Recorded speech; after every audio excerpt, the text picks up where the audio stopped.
Hello and welcome back to English Podcast Voice, the place where we break down English for you. I'm your host, Quinn. And I'm Riley. Good to see you, everyone. You know, I was thinking about something that happens all the time. Oh, yeah. What's that? It's that moment when someone asks, how are you? Mm. Or, how was your day? Mm-hmm. And the answer is just, fine. Or, good. Yes. The conversation killer. Exactly. It's like technically correct English, but it just feels like you've hit a brick wall. The conversation just stops. Absolutely. And it's funny because in some situations, that's what you want, right? Like with a cashier. Right. It's just a transaction. But if you're trying to actually connect with someone, a friend, a colleague, that short answer can feel a little, well, it can almost feel rude. It suggests you're not interested. Precisely. So today we want to help you smash that wall. We want to move beyond that short transactional response. We're going for the descriptive response. That's the mission. We're taking a deep dive into the language of your entire day. We'll cover everything, from the simple routine to the most surprising moments. And we're going to unpack why asking, tell me about your day, is almost always better than, how was your day? It's like a little conversational superpower. Totally. Plus, we've got 9 fantastic phrases that native speakers use to describe their day, whether it was completely nonstop or totally relaxed. So definitely stick around for the pop quiz later to see if you could use them. It's going to be a good one. But first, before we start our deep dive, just take a quick second. Ask yourself this one question. Are you subscribed to English Podcast Voice? If not, go ahead and hit that subscribe button, and please don't forget to like this episode right now. It really does help us reach more study buddies just like you. Okay, let's get into it. Let's do it. So this I'm fine trap, where do we even begin? Well, let's start with the root of the problem. We have to acknowledge that sometimes a short answer is okay. Right, like the coffee shop example. The barista probably doesn't need to hear about my terrible commute. Exactly. That's what we call social shorthand. It's efficient. But the problem starts when you move into a real conversation. In a classroom or, just making small talk at work. Yes. In those situations, when you say, not bad or it was okay, you're basically putting the entire burden of the conversation back on the other person. You're making them do all the work. You've given them nothing to work with, no traction, so they have to invent a whole new topic from scratch. So our goal here for our intermediate listeners is to always give a little bit more detail. Just a little bit more. You're not just throwing the conversational ball back, you're adding some spin to it, making it easier for them to catch and return. I like that. Okay, so how do we fix this? Is it about the question or the answer? It's both, but let's start with the person asking. The best way to get a good answer is to ask a good question. A question that, forces them to give you more than one word. Exactly. And this brings us to a really fundamental idea in conversation. The huge difference between open and closed questions. Okay, open versus closed. I think I know this, but break it down for me. I have an analogy for this. Oh, I love an analogy. Let's hear it. Think of a closed-ended question like, how was your day? As a traffic light. A traffic light? Yeah. The possible answers are just red, yellow, or green. Bad, okay, or good. The answer is short, it's definitive, and the conversation just stops. It's a dead end. Okay, that makes sense. A one-word answer. Precisely. But now, think about an open-ended question like, tell me about your day. That's not a traffic light. That's like asking for directions. Oh, so they have to give you details. They have to give you steps, turns, context. The structure of the question itself forces a descriptive, longer response. They can't just say, good. That comparison is so clear. So a closed question is usually one that starts with something like are or did. Yes, exactly. Are you married? Did you go to the party? The answer is just yes or no. But an open question uses those we words. What, where, when, why, how. You got it. So instead of asking the closed question, are you working right now? Which is just about this exact moment. You'd ask the open question, what do you do? And what do you do is such a beautiful example. It's not about now. It's about your permanent routine, your profession. And the answer, I'm an engineer, or I work in marketing, gives you so much to talk about next. Right. It opens up a dozen new paths for the conversation. Okay, let's try this out. Let's do a little role play. Say I'm in a hurry, trying to leave. All right, you're rushing off, and I stop you. Okay. Hey, sorry, can't talk for long. How was your meeting? It was fine. Great. Awesome. Talk to you later. See, conversation over. But what if I try again? Hey, hold on a second. I know you're busy, but tell me one thing that stood out to you from that meeting. Oh, well, okay. The main thing was the new project deadlines. They're actually pretty brutal. Brutal, huh? Yeah, I have to finish 3 huge Uh-huh. reports by Friday, and honestly, I'm already exhausted just thinking about it. Wow, brutal deadlines. Which of those reports is the trickiest one? See? Look at what you did. What did I do? You took my one-word answer, fine, and you turned it into a real dialogue about my stress levels and my work just by using that open prompt. Tell me one thing. That's the goal. But we should also say, sometimes tell me about your day can feel a bit formal. Yeah, a little bit. In the role play, it felt a tiny bit like an interrogation. It can, and that's why we have to talk about the music of English, intonation. Ah, the rise and fall of our voice. Yes, because if you ask an open question with a flat board intonation, it does sound like a demand. But if your voice shows genuine curiosity, it softens the whole thing. So it's not just what you say, but how you say it. This is so important for B1 learners who are often just focused on getting the grammar right. Absolutely. The musicality is everything. So let's break down the two main rules. Okay, rule 1. Rule number 1. Statements usually have falling intonation. The pitch of your voice drops at the end. It sounds final, like this. I'm going to the grocery store. Hear that fall. Store. Yeah, I hear it. It sounds done, conclusive. Okay, rule 2. Rule number 2. Yes/no questions usually have rising intonation. The pitch goes up. Are you coming? That up sound at the end is a signal. It signals, hey, I need an answer, yes or no. Exactly. Now let's try a more complex one. Imagine you're in a restaurant. The waiter might ask, are you ready to order, or do you need a few minutes? Okay, I hear that. My voice goes up on order, but it falls on minutes. Why? Because the word or is the separator. The rising tone on the first choice order signals that another option is coming. Oh, it's like a little warning. Yeah. Wait, there's more. Yes. And the falling tone on the final choice minute signals that the whole question is finished, and now it's your turn to answer. It packages two questions into one smooth phrase. That's fascinating. Okay, what about negative questions? Like, isn't that a bus stop over there? Ugh, great example. We use negative questions when we think we already know the answer and we're just looking for confirmation. So you think it's a bus stop. You're just checking. Right. And you use rising intonation on it. Isn't that a bus stop over there? That rising sound invites them to agree with you. It's softer, more collaborative than just demanding, is that a bus stop? It gives them a chance to say, yeah, you're right, or, oh, no, actually. It's more of a conversation. Intonation truly is the sound of interest. Okay, so now we know how to ask a good question with the right tone. Let's get into the answers. How do we move beyond good or bad?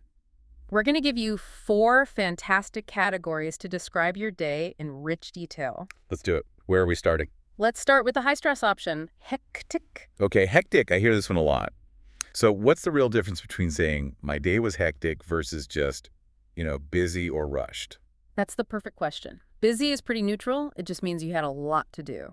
Rushed means you were moving too quickly. But hectic is different. Hectic is different. It almost always has a negative feeling. It means you were so busy that it felt chaotic, out of control, overwhelming. So it's not just busy, it's stress overload busy. Exactly. The core definition is a day so nonstop that you probably didn't have time for basic things, like eating lunch or just taking a break. Okay, give me some examples. All right, a formal one, maybe for work. The final week before the project deadline was incredibly hectic. The whole team was running on fumes. I can feel that. What about a casual one? Casually, you might say. My Saturday was totally hectic. I had to drive the kids to 3 different places, run 5 errands, and then the dog ran away. Oh, wow, yeah. The dog running away definitely pushes it from busy to hectic. It adds that element of chaos. Or a funny one, that feeling when your alarm clock doesn't go off and you realize you have 10 minutes to get ready for a huge meeting. That is the definition of a hectic morning. That sudden, uncontrollable pressure. Yes, even historically, you could say. The ancient marketplace was notoriously hectic on trading days, filled with a chaotic mix of shouting merchants and animals. It's about that intense, overwhelming atmosphere. And philosophically. So you have a hectic internal life. Oh, absolutely. When you're making a huge life decision, your mind can feel incredibly hectic with all these different thoughts and fears fighting for your attention. It's mental overload. Okay, I think I've got the feeling now. Let's try to use it in a role play. All right, I'll start. Hey, you look exhausted. What's going on? Oh, don't even ask. I've just had the most hectic 48 hours. Yesterday, I slept through my alarm, so I had to rush out the door. And of course, I forgot my laptop at home. Oh, no. So I had to drive all the way back in rush hour traffic to get it. Then I realized I had accidentally scheduled two important meetings for the exact same time. Wait, two at once? How did you even manage that? I was literally running between conference rooms, trying to listen to one call on my phone while nodding in the other meeting. And because I was so stressed, I completely forgot to eat. I got home late, the kitchen was a mess, and I stayed up until 1 a.m. answering emails. Wow. That is the perfect example of hectic. It wasn't just a full schedule. Your schedule broke you. I barely survived. And that negative feeling is so important. That's why we talk about a hectic schedule, which implies stress or the hectic pace of the city. You're almost always communicating a sense of being out of control. Got it. Okay, from chaos to what's next? Let's move to the complete opposite. The neutral zone, the ordinary day. Or as we often say, just another day. Okay, another comparison question for you. What's the real difference between ordinary, normal, and routine? They feel almost the same to me. They are very, very close. Normal just means it fits the standard. Routine really emphasizes the repetition, the habit. And ordinary. Ordinary usually just means it lacks anything special or surprising. But you're right. When we talk about a day, we use them pretty interchangeably to mean a standard, predictable day. So the definition is a day where nothing unexpected happened. Exactly. Let me give you some examples that show this predictability. At work, you could say. Logging in at my usual time and answering standard emails. It was a pretty ordinary start to the week. And casually.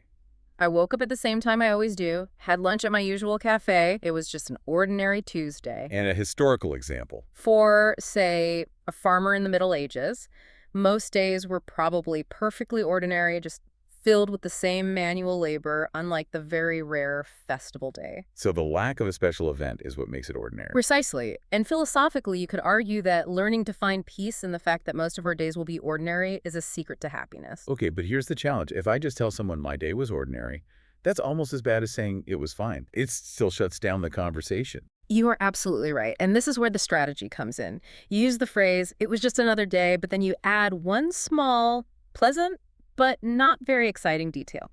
You give them a little hook. Exactly. Let's role play it. Okay. Hey, what'd you get up to yesterday? Anything exciting? You know, to be honest, it was just another day, really. Same old stuff at work.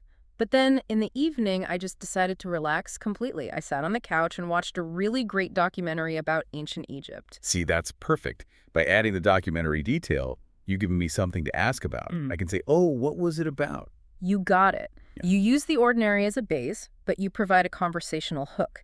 And that's a common pattern. We talk about an ordinary outcome or the ordinary course of business.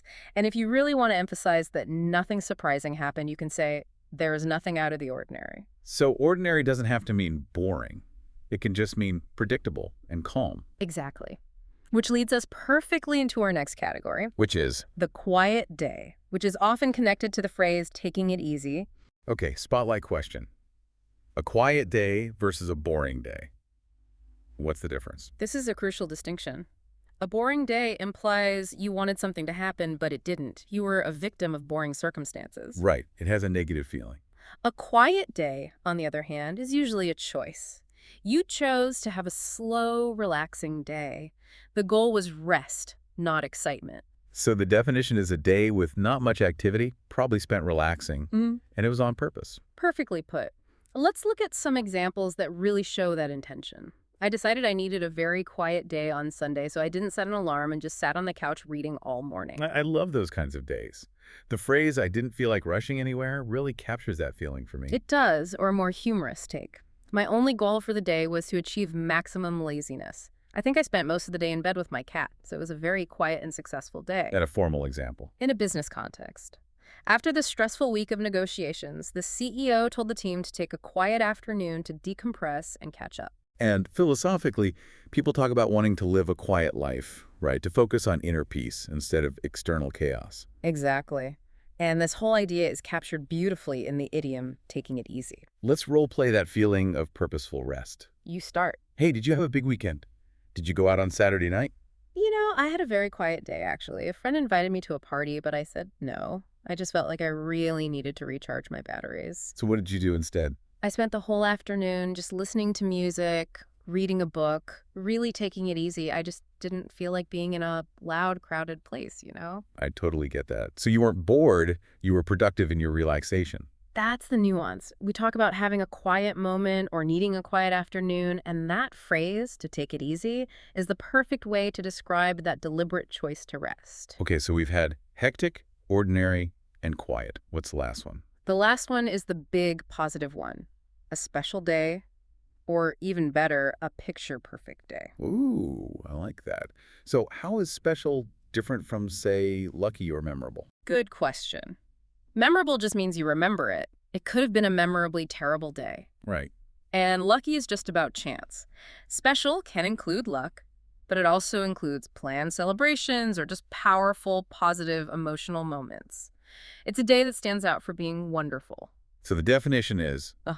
a day with a celebration, a major milestone, Oh, or a series of really happy, unexpected events. you got it. Let's look at some examples. Obviously, a planned celebration would be, it was my birthday and my friends threw me a surprise party. It was such a special day. That's the classic example.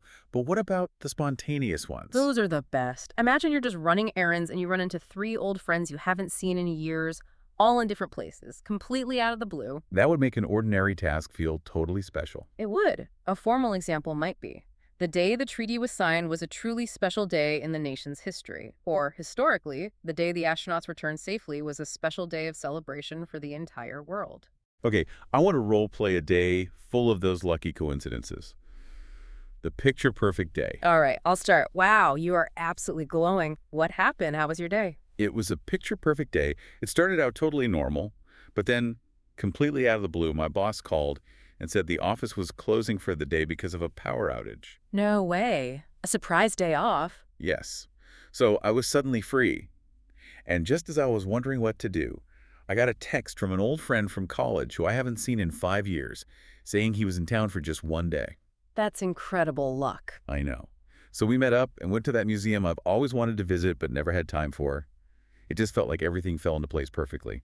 It was a truly special day. That's amazing. That is definitely a story worth telling. For sure. And I noticed I used that phrase, out of the blue. Yes, that's a perfect collocation. We talk about a special occasion or something special, and that idiom, out of the blue, which means completely unexpected, is the perfect partner for describing those lucky special days. This is great. I feel like I can actually describe my day now. You have the vocabulary. Now we need to build the engine that makes it all run, The grammar. the grammar. Okay, let's talk about the engine of routines. Where do we start? We have to start with the simple present tense. This is non-negotiable. It's the indispensable grammatical framework for talking about habits and routines. So why is it so important? Why can't I just use the present continuous like, I am waking up at 7? Because the function is totally different. The present continuous, I am waking up, describes an action happening right this second, or a temporary situation. Okay. The simple present establishes a pattern, a habit, a permanent truth about your life. When you tell someone, I wake up at 7, you're saying, this is my routine. This is what I always do. So if I say I am living in London, it might just be for a few months. But if I say I live in London, that's my permanent home. That is the perfect example. The simple present is the baseline of your life's routine, and we have to talk about the #1 mistake that learners make with it. Oh no, it's the S, isn't it? It's the dreaded S, the third-person singular S. I knew it. When you are describing the routine of one other person, he, she, it, you must add an S or ES to the verb. You can't say, my brother work here. You have to say, my brother works here. Or she goes to the gym every day. Yes. That S is a critical signal of fluency. It might seem small, but it's huge. Okay, let's put this into practice. Let's walk through a full morning routine using the simple present and maybe some useful phrasal verbs. Great idea. So the morning starts. I wake up at 7 a.m. Then I turn off my alarm. Or if it's a quiet day, maybe I hit snooze a couple of times. Then I get out of bed. A more casual way to say this is I roll out of bed, which implies you're still a bit sleepy. I like that one. Okay, I make the bed right away. Then I go to the bathroom. I wash my face, or you could say I splash some water on my face. And then, very importantly for me, I put the kettle on for my morning tea. And finally, I get dressed. And while the coffee is brewing, I check my phone for any important messages. And that entire sequence, that whole chain of events, is powered by the simple present because it's your established pattern. The engine is running. So, what's next? Now we need to add some nuance. How often do we do these things? This brings us to adverbs of indefinite frequency. These are the general words, right? Usually, often, sometimes, rarely, never. Exactly. They're indefinite because they don't give a specific number. They just give a general feeling of frequency on a scale from 100% always down to 0% never. And this is where so many people, including me sometimes, make mistakes with the placement. Where do they go in the sentence? Okay, this is the critical rule. They go between the subject and the main verb. Subject, adverb, verb. That's the formula. For example, I usually drink coffee in the morning, not I drink usually coffee. That's a huge one for learners. You have to train your brain to put it right in the middle. Subject, adverb, verb. Now, there is one very important exception. Of course there is. The verb to be. If your main verb is am, is, or are, the adverb comes after it. Ah, okay. So, he is always late. Not he always is late. Yeah. Perfect. They are rarely on time. Be is special, so the adverb follows it. Okay, so if I apply this to my morning routine, I sometimes check my phone first thing, but I usually stretch before I do anything else. Perfect placement. And one more crucial point. These adverbs can never, ever go between the verb and its object. You can't say, I read often books. Right. It has to be, I often read books. Subject, adverb, verb. You've got it. Now let's move from the general to the specific. So, expressions of definite frequency. Yes, the ones you can count. Once a week, twice a day, 3 times a month. Exactly. We use once for one, twice for two, and then just the number plus times for everything else. And their placement rule is completely different from the indefinite ones, isn't it? Completely different. The rule for these is that they are bookends. They can only go at the very beginning or the very end of the sentence. So I can say, I go to the gym 3 times a week, or 3 times a week I go to the gym, but never in the middle. Never in the middle. The same goes for expressions with every morning or on Fridays. They are also bookends. I have a team meeting every morning. Okay, one last little detail for this grammar section, telling time. Yes. This is a small thing that can make you sound much more natural. Most learners know how to say the numbers, right? 7.15 is 7:15, which is fine. It's perfectly fine, but native speakers often use descriptive phrases. So for 7.15, we would very commonly say it's a quarter after 7. A quarter, meaning 15 minutes. Exactly. And for 7.30, It's 7:30. you got it. And for 7.45, it's a quarter to 8. Using quarter and half past just adds a layer of fluency that makes you sound instantly more comfortable with the language. Great tip. Okay, I feel like we have the grammar engine built. Now let's add some more vocabulary, some more color. Let's do it. We're moving into our second big vocabulary deep dive, this time focusing on idioms that describe how we feel about our day and how we handle it. I love idioms. Let's start with a really common one. To go with the flow. Yes.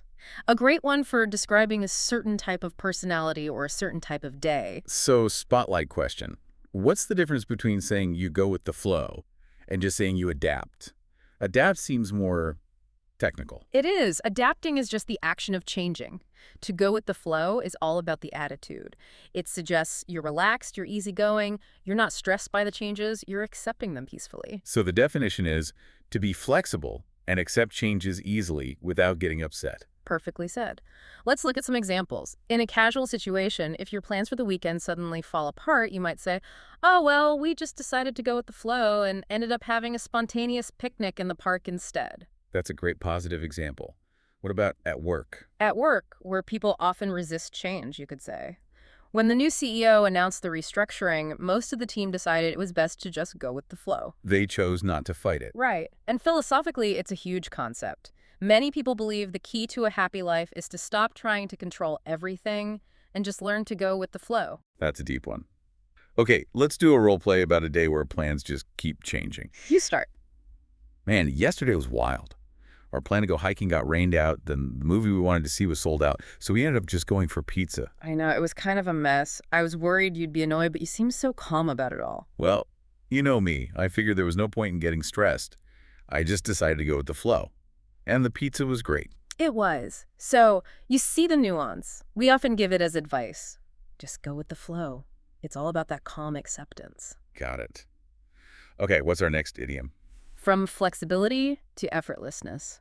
Smooth sailing. Oh, I love the image this one creates. A boat on a perfectly calm sea. Exactly. So how is this better than just saying something was easy? It's more powerful. Yeah. Easy is just a description. Smooth sailing is a metaphor that suggests a complete lack of problems or obstacles. It implies that something that could have been difficult went perfectly. So the definition is a situation or process that happens without any trouble at all. Effortless success. Yes. For example, travel. Our flight and the connection were both on time, and there were no lines at security. The whole trip was smooth sailing. Or for a big project at work. Ah, We were worried about the launch, but we had a great team and a solid plan. In the end, it was smooth sailing. even a simple task can be smooth sailing. I tried a new, complicated recipe for dinner, and surprisingly, nothing burned, and it tasted delicious. It was smooth sailing in the kitchen. And historically, You could say, after the army captured the main bridge, the rest of the advance into the city was smooth sailing. let's role play this one. Let's talk about a project that was supposed to be hard. Okay. So how did the new website migration go over the weekend? I heard we were expecting a lot of bugs. You know, it was amazing. We ran the final tests on Friday night, and once we fixed one minor bug, the rest of the process was just smooth sailing. Everything worked exactly as planned. Wow, that's almost unheard of. You must be so relieved. Incredibly. We were prepared for a nightmare, but it was all smooth sailing. And that's how we use it. It was smooth sailing, or the rest was smooth sailing. It's all about that metaphor of an easy journey. Okay, from a calm sea to something much more chaotic. Yes. Our next idiom, a roller coaster. This one is so expressive. What does it capture that just saying a day was up and down doesn't? It captures the speed and the intensity of the changes. Up and down is just a description. A roller coaster makes you feel the sudden drops, the exhilarating highs, the fear, the excitement. It's a metaphor for extreme volatility. So the definition is a day or situation with lots of dramatic and rapid changes, swinging from very good to very bad. Precisely. We hear this all the time with money. Watching the stock market this week has been a financial roller coaster for investors. And in personal life. My teenagers' moods are an emotional roller coaster from one hour to the next. The speed of the change is key. A historical example could be a close election night, right? Absolutely. The election night was a roller coaster ride with the lead changing hands every 30 minutes. And philosophically, it's a classic cliche. Life is a roller coaster. Let's do a role play. I'll describe a day with some dramatic news. Go for it. You look a little shaken up. What happened today? You have no idea. It was a complete roller coaster. This morning I got an email saying I got the promotion I've been working towards for a year. That's fantastic. Congratulations. I was so happy. I was on top of the world. But then an hour later, I got a call that my landlord is selling my apartment building and I have to move out in 60 days. Oh, no. From such a high to such a low so quickly. Exactly. I feel like I have emotional whiplash. It's been a roller coaster. And that's the perfect use. An emotional roller coaster, a financial roller coaster. It's always about that dramatic, rapid change. Okay, what's next? Next is a very strategic, almost defensive phrase, to keep one's head down. This sounds like it means to focus, but with a negative reason behind it. You've hit on the key difference. Just focusing is a positive internal choice. Keeping your head down implies you're focusing on your work specifically to avoid something negative happening around you. Like trouble or drama or a difficult boss. Yes, the definition is to concentrate on your work and avoid getting involved in a difficult or dangerous situation happening nearby. The image is literally hiding, trying not to be noticed. Right. For example, during a period of layoffs at a company, a common piece of advice is just keep your head down, do your job well, and don't get involved in the office gossip. Yeah, casually. My roommates were having a huge argument in the living room, so I just went to my bedroom, put on my headphones, and kept my head down to study. And a funny one. The teacher was looking for volunteers to clean the classroom, so I kept my head down and pretended to be very busy with my textbook. Let's role play that feeling of trying to avoid drama at work. Okay. Hey, I haven't seen you in the break room at all this week. Is everything okay? Yeah, I'm fine. It's just the two departments are really fighting over the new budget, and our manager is in a terrible mood. Yeah. To be honest, I'm just trying to keep my head down and get my work done. That's probably smart. Just stay out of the line of fire until it blows over. Exactly. I'm just trying to stay low profile. And that's the nuance. It's a strategy for survival in a stressful environment. Keep your head down and work. Okay, our final idiom for this section. It sounds dramatic. It is. It's a hyperbolic one. To barely survive the day. So this is much stronger than just saying a day was exhausting or difficult. Much stronger. Exhausting is an adjective. To barely survive is a dramatic statement of action. It means you made it to the end of the day, but you have absolutely nothing left. It's a high-energy way to complain about having no energy. I like that. So the definition is the day was so incredibly difficult and tiring that you feel like you used every last bit of energy just to get through it. Yes, we often use it for intense physical tasks. We moved all of our furniture to the new apartment by ourselves. We spent 10 hours carrying heavy boxes up 3 flights of stairs. I feel like I barely survived the day. Or for intense mental pressure, giving that 2-hour presentation to the board of directors was so stressful, I barely survived it. And we can use it humorously for frustrating tasks. I spent 4 hours trying to assemble that new bookshelf with the terrible instructions. I swear I barely survived the experience. Let's end with a really dramatic role play about total exhaustion. You look like you're about to collapse. Rough day. Rough doesn't even begin to cover it. I had to wake up at 4 a.m. for a flight, which was delayed. I went straight from the airport to an all-day client workshop.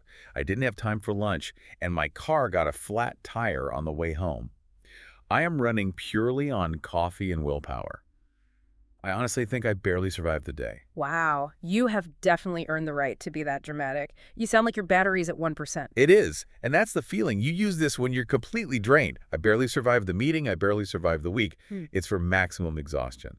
Okay, this is amazing. We have the questions and we have the detailed descriptive answers.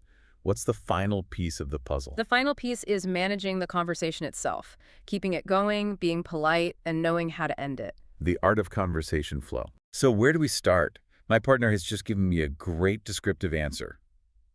What do I do now? Now you use your most powerful tool to keep it going, the follow-up question. Specifically, you use the 5 W's and how. Who, what, where, when, why, and how. Yes.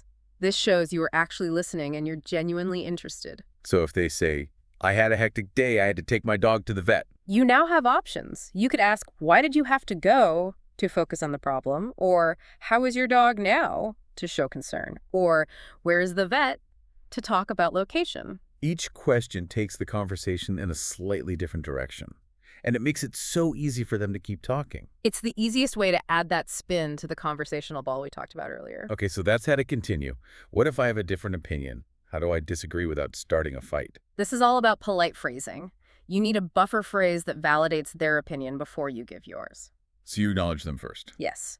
The best ones are, I see what you mean, but, or, that's a good point, however. So if someone says, that new superhero movie was the best movie of the year, You could say, I see what you mean, the special effects were amazing, but in my opinion, the story was a little weak. you're not saying you're wrong, you're just offering your perspective.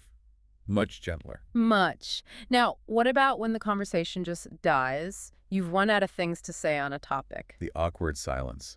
Oh, How do God. we avoid that? You need a smooth transition to a new topic. You can't just jump randomly. You need a bridge. The 2 best bridge phrases are, that reminds me, and, oh, I've been meaning to tell you. So if you're talking about a difficult project at work, you could say, speaking of deadlines, that reminds me, I wanted to ask about your plans for the holiday. It connects the old topic to the new one, even if it's a weak connection, and it signals the change very clearly. Okay, this is all about flow. Like- Let's talk more about politeness, especially when making a request. Yes, this is a glamour point that makes a huge difference, using indirect questions. This is about softening your request, right? Right. It is. Our first key phrase is, I was wondering if. And the critical grammar rule here is that the verb that follows must be in the past tense. So instead of the direct, can I borrow your car? You say, I was wondering if I could borrow your car. Or instead of, do you want to go to the movies? You say, I was wondering if you wanted to go to the movies. And the difference in politeness is enormous. It shows so much more respect for the other person's decision. What's the second key phrase for politeness? Do you mind if I? We use this to ask if our action will bother someone. Exactly. Do you mind if I open the window? Or do you mind if I sit here? And the correct polite answer is usually, no, not at all. Or, no, go right ahead. Which can be confusing for learners. It can. No means I do not mind. It means, yes, you can do it. A very important social nuance. It is. Okay, time for our final quick vocabulary deep dive, this time with 3 phrases essential for social interaction. Let's do it. First up, don't mention it. Right. This is simply another way to say, you're welcome. How is it different? It's more informal, and it has the feeling of minimizing the favor. It's like saying, it was such a small thing, it's not even worth thanking me for. So the definition is a casual, friendly reply to thank you. Yes. If someone says, thanks for getting the door, a perfect reply is, don't mention it. Let's role play. Okay. Thank you so much again for helping me with that report. It really saved me a lot of time. It was no problem at all. I was happy to help. Honestly, don't mention it. So it's in the same family as no problem or my pleasure. Exactly. Okay, next phrase. Could you give me a hand? A fantastic idiom for asking for help. It usually means physical help, Yeah. right? Like carrying something. Yes, that's the most common use. The definition is to ask someone to help you with a task, usually a physical one. And the politeness comes from using could, Right. Could is more polite and less direct than can. much more. Let's do a quick role play. Sure. This box is way heavier than I thought it would be. Excuse me, could you give me a hand with it for a second? Of course. I can lend a hand. Where does it need to go? See, you used a related idiom, lend a hand. They mean the same thing. You can also offer help by saying, can I give you a hand with that? It's a very useful, polite structure. Great. And our final phrase for this section. To run into someone. For a surprise meeting. Exactly. It has nothing to do with physically running. It means to meet someone completely by chance without planning it. So the definition is to meet someone unexpectedly. For example, I was at the supermarket and I ran into my old high school teacher. Perfect. And when this happens, there's a classic follow-up phrase that we almost always use to express our surprise. Let's role play it. Okay. Oh my gosh, Riley. Is that you? I can't believe I'm seeing you here. Quinn, wow, what a coincidence. I haven't seen you in years. I know. I was just in the neighborhood for a meeting. What a small world. It really is. And that's the key phrase. When you run into someone unexpectedly, you say, what a small world. It's the standard response to a surprising coincidence. A crucial idiom for social situations. But just to be clear, this is only for people, right? Yes. If you have an unexpected problem, you say you ran into trouble. Only for people is it a meeting. Got it. Okay, we know how to start a conversation, how to keep it going. Now, how do we end it without being awkward? Ending the conversation gracefully, it's a key skill. So what are the phrases we need? First, for making plans. If you agree on a plan, you can say, that sounds good. If you're confirming a specific time or place, it's very natural to say, that works for me. And what about just a general social goodbye? If you've just met someone, a great phrase is, it was nice chatting with you. It's warm and friendly. Was a really common casual goodbye. Have a good one. This is super flexible. It just means have a good day or a good evening or a good weekend. I hear that one all the time. And the final and maybe most useful strategy is to state where you are going next. So you give a reason for leaving. Exactly. Well, it was great to see you, but I'm heading home now. Or I have to get to the gym. It provides a clear, polite end to the conversation. No awkwardness. Perfect closure. This is a complete toolkit for conversation. It is. Now, are you ready to tackle some common mistakes? I am. Let's get into the common mistake segment. All right. You give me the common mistake and I'll give you the correction. Okay, mistake number 1, about frequency adverbs. Can I say, I go often to the gym? It feels like it puts more emphasis on the go. It feels like it might, but it's grammatically incorrect. It's a classic pitfall. Those indefinite adverbs, like often and usually, must go before the main verb. It has to be, I often go to the gym. Subject, adverb, verb, no exceptions. Well, one exception. After the verb to be, but never between the verb and the object. Got it. Okay, mistake number 2 about tenses. If I'm describing my job to someone, can I say, I am working a lot, to show how busy I am? You can, but it might mean something different. If you say, I am working a lot, it sounds like a temporary situation, maybe just for this week. If you're describing your permanent routine, your job in general, you must use the simple present. I work a lot. So the simple present is for the permanent habit. It's the engine of routine. You have to use it. Okay, mistake number 3. Using the word just. I want to say something happened a few seconds ago. Can I say, the car crash happened just now? You can. It's not wrong, but it's a little formal. A much more common, natural way to say it in conversation is to put just before the verb in the simple past. We would say, it just happened, or we just missed him. And you really stress the word just. Yes. The spoken emphasis on just is what carries that feeling of urgency and recency. Okay, final mistake. Word choice. Let's say I tried a soup. It was okay, but it didn't have much flavor. Can I say it was a very bland soup? You can, but you need to be precise. Bland has a strong negative meaning. It means it has no flavor at all, and therefore it tasted bad. So what's the alternative? If you just mean it wasn't strong or wasn't spicy, the neutral word is mild. So if you liked it but it wasn't spicy, say it was mild. If you disliked it because it tasted like nothing, then bland is the right word. Precision is key. That's a great distinction. It is. Okay, I think it's time. The pop quiz. I'm ready. Let's see what I've learned. All right, question 1. If you want to get a detailed answer from your conversational partner, what kind of question should you ask and why? You have to use an open-ended question, one of the wow questions, because it forces them to give a descriptive, multi-sentence answer, unlike a closed yes-no question. Excellent. Question 2. What is the single most important verb tense for talking about daily routines and habits? That would be the simple present tense. It's the engine. It's for patterns, not for things happening right now. Perfect. Next, a vocabulary question. If you say a project at work was smooth sailing, what do you mean? It means it went perfectly. With no problems or difficulties at all, it was effortless. You got it. Final question, a tricky grammar one. Where in a sentence can you place the definite frequency expression once a week? Definite frequency expressions are bookends, so they can only go at the very beginning or the very end of the sentence. You nailed it. 4 for 4. You are officially ready to have a much more interesting conversation. I feel ready. Okay, let's do a quick summary of the most important tools we covered today. Let's do it. Our top 3 concepts for mastering the conversation flow were 1. The power of open-ended questions to get more details. 2. Using the simple present tense as the core engine for talking about all of your routines. Say 3. Knowing the correct placement for frequency expressions, both definite and indefinite. And we gave you so much great vocabulary to move beyond just good or bad. Our top 5 descriptive words and phrases today were hectic, Ordinary, or just another day. a roller coaster, Smooth sailing. and the polite and useful phrase, don't mention it. All right, listener, now it's your turn. Your challenge for this week is to actively use these skills. The next time someone asks you how your day was, don't just say fine. No! Give them a real answer. Tell them if it was hectic, or quiet, or a roller coaster. Use one of our new descriptive words. Make your answer interesting. And what's our final thought for today? Remember that a great conversation is really all about the answer, not the question.